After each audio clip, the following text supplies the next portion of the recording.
Welcome to the first Global Summit for E-Learning Entrepreneurs. Thank you for being so interested in becoming part of the International Association of Accredited Trainers, IAAT. As part of the charter, we will continually focus people and organizations on balancing training, coaching, and mentoring so pain points can be minimized and growth sustained. Hi, my name is Ron McIntyre, and I am privileged to be one of the presenters where I will introduce the formula for success: live it, empower it, and grow it on January 27, 2023 at 5 p.m. Eastern Time. By offering tools, webinars, and quarterly online conferences, we look forward to give a variety of approaches that members can use to generate productive businesses and careers. For example, have you ever been part of implementing and training programs for total quality management systems or digital transformation? I'm sure most of you are aware of them. In their own right, they are excellent programs, and when well done, provide significant results for the companies that implement them correctly. However, too many times, some unsightly issues get overlooked in the process. Every program has many things in common. They are usually very expensive to train and maintain. They require initial training and testing with quantifiable experience elements. They utilize a specialized body of knowledge developed by the quality organization to make the process work. Recertification is required every 2 or 3 years. They also all claim the similar benefits to the organization. Specific knowledge. That knowledge is based on their own book of knowledge that will apply to any industry willing to adapt their processes to the organization's process. They are easy to learn. All of the material provided is usually very clear and focused on the processes and measurements required to meet the needs of the certification, not necessarily the job.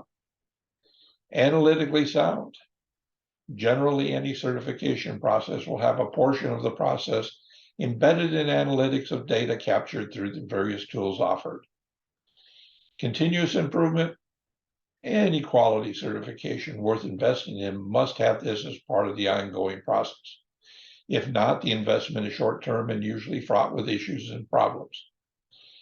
But as mentioned earlier, some hidden or ignored factors need to be dealt with in the leadership and training realms of any company when it comes to creating any process element for their corporation. These are the areas where the tools, discussion, and experience of IAAT can help.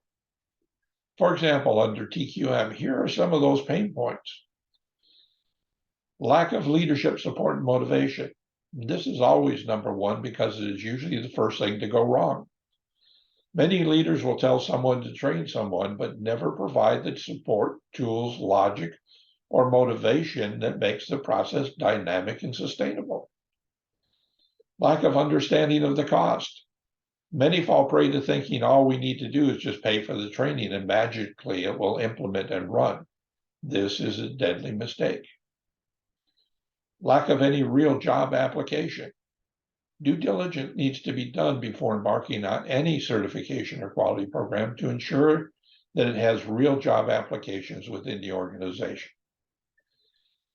Lack of employment. Use it or lose it. Keep in mind that you roughly have 3 months from the time of training completion until the knowledge gained begins to deteriorate if it is not used regularly. Assuming one size fits all is always deadly. It's never this easy. No matter how it sounds when you start, every program requires some adaptation and compromise with current internal processes and culture to be beneficial and profitable. The fact may be that the current culture just won't support it. If the contemporary culture is stuck in the past, then no program will fly unless it's updated. Content is a hodgepodge of material. To save money and time, many organizations will try assembling material from many different locations, then end up with a mess that no one can make sense of, costing them more money than if they had done it correctly in the first place. Forcing staff into passive learning is always an issue. It's easy to sit at a computer, read the materials, and become a so-called expert. But the problem is that not everyone learns this well and learns it easily or likes to learn it this way. So resentment runs high when people are left to float when it comes to learning. Time is always an issue. It's easy to say you will make time for your people to learn. However, there is seldom enough time for leadership to understand the people, their jobs, and how they can reasonably implement anything new. Lack of diversity and inclusiveness. Too often, training on quality or leadership programs is limited only to the quality or leadership custodians, so they become the qualified police. Increasing diversity and inclusiveness becomes a much better implementation and can provide significant ROI. If you can embed the formula for success in your daily habits in the corporate culture, you will find sustainable success for years to come. By applying the ideas from the formula, you can avoid many of the pitfalls above. Thank you for your time today.